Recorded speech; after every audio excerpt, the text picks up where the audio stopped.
Oh my God! New day, new bag. Grabe, start pa lang, emotional na ako. This content or this vlog is the last content for our showroom. Yung first showroom namin. Emotional ako. So ito, nagliligpit na sila.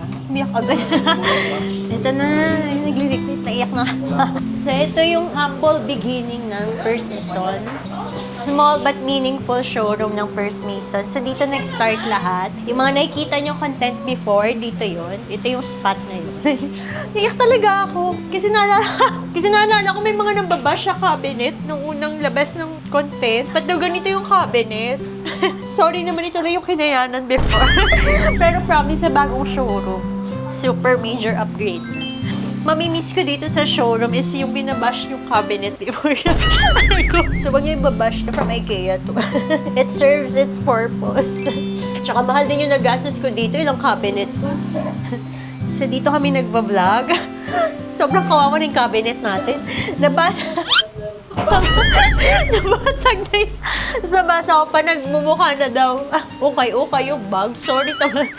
Pero promise, hinahandle namin yung mga bags with utmost care and with gloves. Rara, anong mamimiss nyo dito sa old showroom? Natandaan ko pa yung hesitation nila, ma'am, na kumuha ng showroom. Lagi niya tinatanong araw-araw, worth it ba kumuha ng showroom? Sa BGC. Sa BGC, ganyan, worth it ba yung ganitong paggastusan? Pero di ba from that, tignan mo naman, iba na yung narating din ng First Maison. So, dito, malapit siya sa inuuwian ko. Parang comfort nitong small, kasi alam mo yun, kahit maliit siya, meron siyang sense of comfort. Hindi intimidating. Pag pumasok yung clients, hindi nila inaano na maliit lang, nawawaw pa rin sila. Kasi parang may welcoming intimacy na parang kasi ang liit ng space to communicate sa mga clients. Yun. Pero excited ako sa new show. Kasi that's the new beginning of First Maison, that's for sure. Thank you, Rara. Si Aimee naman, yung consignment head natin. Well, mamimiss ko sa showroom yung mga small talks, ganyan. Kasi nga maliit yung area. Lagi kayong nagkakasalubong, lagi kayong nagkakausap, ganyan. Yun. Masasabi ko na talagang worth it yung pagpasok ko dito kasi dito nakakilala ako ng mga genuine employees na naging friends mo na din. So, marami talagang memories na nabuo dito sa small showroom na to. Kahit mga nagbabash na siksikan daw, pero 100% sure kami na talagang iniingatan dito yung mga items. For context lang, how many years na kayo dito sa amin? I started 2015, 10 years. 10 years na. So going 11. Parang, Baka naman, ma'am. Baka naman, May loyalty award. Nag-start si Miss J.Ann sa small room lang sa bahay nila talaga. So nakita namin kung paano dumami yung mga tao na nagtitiwala sa First Maison. Hanggang sa'yo na naisipan na magpunta ng BGC kasi nga dumadami ning gustong mag-walk-in, tumingin ng mga bags. So, and ngayon, super laki na ng in-improve ng First Maison. Kaya mas mag-boom na siya sa mas bigger place. Talagang deserve naman talaga ng First Maison yun kasi we strive talaga to provide the very best service sa aming mga clients, consignors. Sana mas lumaki pa yung First Maison and karoon na ng mga branches, ganyan. Kasama yun sa prayers ko. Siyempre yung general manager natin, which is also my only sister. Ano mga mamimiss mo dito sa Unit 321? Ano, yung init ng aircon. Ay, mamimiss ko dito sa 321, yung wala nang malagyan yung mga bags. Lagi kaming naglilipat from Hermes, tapos Chanel, tapos imumove ulit siya, i-reshuffle, tapos hanggang napunta na siya sa ibabaw. Proud ako kay J.Ann, syempre, tsaka sa buong team, kasi syempre, from small company na hindi pa yung First Maison, hanggang sa nabuo yung First Maison, na sila pa rin yung kinuha, tapos nagkaroon ng creatives, yan. Palaki ng palaki siya. Tapos hanggang napunta na sa showroom. Tapos looking forward na mag-branch out pa yung First Maison for a bigger team. Congratulations to J.Ann. J.Ann to us. Ay, hindi sa inyo muna. Congratulations syempre kay J.Ann siya kasi kay Ricky. Sobrang hardworking nila na talagang parang hindi na sila natutulog. And also dun sa buong team na sobrang nila, yung relationship, hindi siya employee tapos may boss, hindi siya ganon yung na-build. So alam ninyo yan. Ayan, naiyak na ako. So sana hanggang paglipat, hanggang lumaki tayo, ganun pa rin same pa rin yung relationship, camaraderie, yun lang. Chanel, pasok.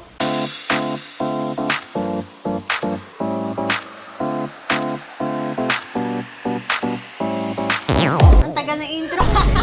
Chanel, anong mamimiss mo dito bukod sa pag-ramp? Pinaka-miss ko dito sa showroom natin. Hindi po okay. Dito po sa pwesto namin dito sa 321 is yung siksikan dito minsan wala na po kami mapag-upuan. Yun po. Yung pinaka-memorable po siguro sa akin is yung first day ko po, which is yung pinasabay niyo po ako sa car ni Sir Ricky kasi nakita niyo po ako sa tapat ng St. Luke's. Hindi ko po siya makakalimutan and very memorable po yun sa akin. Doon ko po kasi napatunayan na parang sobrang magiging mabait kayong boss sa akin, and which is napatunayan ko siya several times na. Punta tayo sa consignment room sa taas. Sobrang liit kasi nung space, kaya kailangan namin mag-rent ng ibang space para sa consignment team. Before, nung nag-start tong First Maison, one room lang siya. Nasa may likod pa kami nung mga shelves. Doon ako nag-aayos ng mga consignment. Hanggang sa hindi na enough yung space, kaya nag-rent kami the next year ng additional space. Ito yung consignment team. Sorry, may video. Magulo kasi nga nagliligpit na kami. Marivic! Wow! Ano yung mamimiss mo dito sa 321? Ang mamimiss ko dito is yung mga cabinet doon. I mean, sa Ako dami din ng yung cabinet, item. Tapos nilo-look forward ko na mas maliwanag, mas maayos na, mas masasalansan na, maayos. Yun lang yung mamimiss mo. Opo. Si Alan. Alan, anong mamimiss mo? Mamimiss ko yung parking ng bike ko eh. Kasi nasa CR lang lagi. Kasi excited na ako makalipat, ma'am eh. Siyempre, parang mag-goodbye ka na sa place na to. Somehow Siyempre, ito na yung last time na makikita mo to. Last time na uupo ka sa upuan na yan. Hindi ko alam. Hindi kasi ako emotional eh. Adventurous ako eh. Kurang excitement eh. Ang hirap mo naman pigain! Mamimiss ko yung tumakbo-takbo sa hallway. Minsan kasi tumatakbo ko lagi pag mamadali ko ba. Si Alan pala is one of our consignment specialist. Eva! Ayan, si Eva. Our in-house photographer. Siya yung responsible for the malinis na shots sa website. Mamimiss ko yung yung dito ako pwesto. Okay na ko. Yun nga no, yung pag-aatras ka. Hanggang doon lang, no? Kalagi, no? Yung view, yung building, tsaka yung yero. Baka jowa ka na dito, Eva? Baka yun yung mamimiss mo, no? Tinatanong mo dyan. Mamimiss ko talaga yung yung dito po, yung ano ba yan? Basta yun. Yun na yun? Ayun na. The emotion says it all. Nag-start yung First Maison sa bahay pa lang. Ano yung nagpipicture. Isa siya sa mga pinaka-OG na staff ng First Maison. Si Dayan. Yung building po malapit po sa kainan. So baka kumakain? Doon po sa likod lang po nito. Yung palaging nauunang pumasok po na mag-isa pinsan. Pero yung pinaka-early. Parang gusto niya sabihin late sila.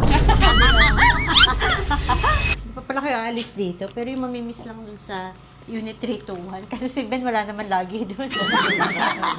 Lahat. Ay, kala mo sobrang tagal na. Ay, actually, bago lang kami talaga dito. Silayan namin lahat ng ganap. Siyempre, kami yung nag-e-edit ng bawat transaction, bawat story ng client, si Miss Jayan, yung sa Ricky. Ng First Maison, 4 months pa lang tayo. 6 months na. Time flies. Oo, bilis nga, hindi ko naramdaman. Sabi ko nga, 3 months lang talaga ako dito. May palugit. Kasi syempre, ang plano ko lang talaga 3 months ako dito. Then, yun nga, gagawa tayo ng team. Pero yun nga, hindi ko naramdaman yung oras na yun nga. Masaya dito, as in. Kaya yun, medyo makakamiss nga. Pero, palipat naman tayo sa napakalupit na showroom. Yun. Tsaka yun, nakabuo tayo ng mga team, ha. Dumadami tayo, ganun. Nice one. Archie. Sige, ako muna. Pero binibidyo ko siya. Mamimiss ko dito is free parking. Kasi balita ko, parang pahirapan yung parking dun sa kabila. Siyempre, yung kainan dun na na-discover namin ni Sir Ben dahil tinuro sa amin ni Ma'am Chanel. So, hindi kami nakadiscover. Yun, siguro kwento ko na rin before kasi same tayo, di ba? Parang bago lang. Ako siguro going 5 months. But ang plano ko kasi dati, nung umalis ako dun sa dati kong work, is magbi-business din ako. Naiyak ako. Hindi, joke. Hindi, yan. Parang binigyan ko pa ng chance. Sabi ko, sige, mag-work pa ako ulit. Then, Thank you, then, Ayun, nung binigyan ko ng chance, sobrang worth it kasi, alam mo yun, yung magkakaroon ka ng boss na kagaya nila Miss J, nila Sir Ricky. Sobrang thankful na naging boss ko sila. Boss natin, di ba? Thank you po, First Mason, Miss J, na na-experience namin na mag-work dito sa old showroom. Pero looking forward po sa bagong showroom natin, nakita ko po sobrang lupit, sobrang ganda. Sa akin naman, ang may miss ko naman sa 321 ay yung nakasiksik ako dun sa sulok para bibidyohan ko yung client. Tapos minsan, lagi nakikita yung camera ko tsaka yung microphone. Lagi niya ako tinatabi. Sabi, huy, di kita ka. Dito naman, yung mga vlog na biglaan. May times kasi kapag dito ka nag-work, hindi ka pa nakakaligo, tatawagin ka na agad. So yun, magbibihis na lang yun. Dire-diretso na. Sa first work ko talaga na naka-experience agad ako ng sobrang gandang environment tas sobrang bait na boss. Yun. Tapos yung sa boss natin, yun no? Hindi nyo na mararanasan yung magbabanggaan tayo kasi napakalupit ng showroom, malawak. Sa lumang showroom kasi hindi makatambling Dun sa bagong showroom, makakatambling ka na dun. Rampa ka buong showroom. Oo, rarampa ka Yung dun. rampa natin, ganun lang eh. Yahoo! Sabi mo, Yahoo! Yes, sabi naman. Siguro na-miss ko doon kahit na saglit lang yung time talaga. Is iba't ibang story yung napapakinggan namin. Lalo na dito sa mga ine-edit talaga namin. Which is very inspiring talaga. Yung iba doon, ang ganda talaga ng story. Na-enjoy namin yung pag-edit kasi yun din, napapakinggan din namin yung mga karanasan nila before, yung mga naging problema nila. Pero ngayon, okay na sila. Dito lang din talaga ako natuto halos ng sa editing pa. Dito pa nag-improve talaga. Sila Miss Jian talaga, kung ano yung kailangan mo sa editing, binibigay talaga agad nila. Para lang ma-improve yung vlog. Lalo na nag-improve din yung may skills namin, which is maganda para sa side din namin, saka side din nila. Doon kami nagpapasalamat as creatives team. Hindi lang po sila mahilig magbigay ng mga resources. Nagbibigay pa po sila ng mga may libreng pa-dinner po. May mga merienda. Lalo na pag lagi na dito si Miss Jian. Sana doon din tuloy-tuloy pa rin. Abangan nyo guys, tuloy-tuloy pa tayo. At papagandahin pa namin ang vlog ni Miss Jian. Wow, ang fresh! Fresh ba yan? Fresh. Anong mamimiss mo dito sa ating humble, small, but meaningful showroom? Buksan lang. Kasi nananahimik lang ako dito eh. Ako, mamimiss ko dito yung... Siyempre, nagsisimula pa lang tayo noon. Tapos, maluwag pa nga dito, di ba? Yung mga marami tayong naging clients na naging kaibigan na rin natin. Marami tayong nakikilala dito. Mga successful business owners na mas nagiging inspired. Yun, mas na-expose tayo sa mga ganong mga tao. Sa showroom Showroom, ito, tinitingnan ko nga ngayon yung dati, malalayo yung agwat-agwat niya, ngayon tingnan mo, kumpul-kumpul na sila, no? So, yun yung mamimiss ko dito. Ngayon nga, nung wala ka pa, tinitingnan ko parang punong-puno na talaga. Yun, excited na ako sa new showroom natin. Actually, galing nga ako kanina dun eh. So, wala na akong ginawa kundi, tingnan yan, kahit sa CCTV, tinitingnan ko yung mga workers. Yun, kahit madaling araw, talagang todo-todo sila. Kaya, yun, gusto ko rin magpasalamat dun sa mga workers talaga na yung talagang magdamag, ganun, pag weekend, halos shifting sila. So, yun, talagang galing. Yung upuan na yun, kung nandito ako, gusto ko mag-work eh.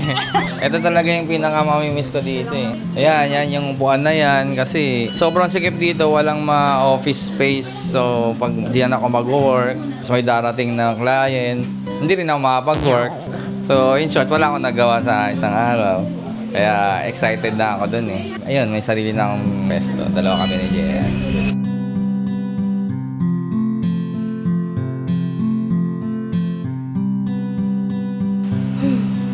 Grabe, tagal pala maglipat. Inabot na kami ng umaga. What time tayo natapos? 3 a.m. na? 3 a.m. Yan. Last look sa ating humble bikini. Wala nang laman. Iyak na naman ako. Shucks. I love you, cabinet. You served us well. Last look sa aming unang showroom. Moving to a bigger space. So, thank you for the memories. Yan, cabinets, showroom, Unit 321.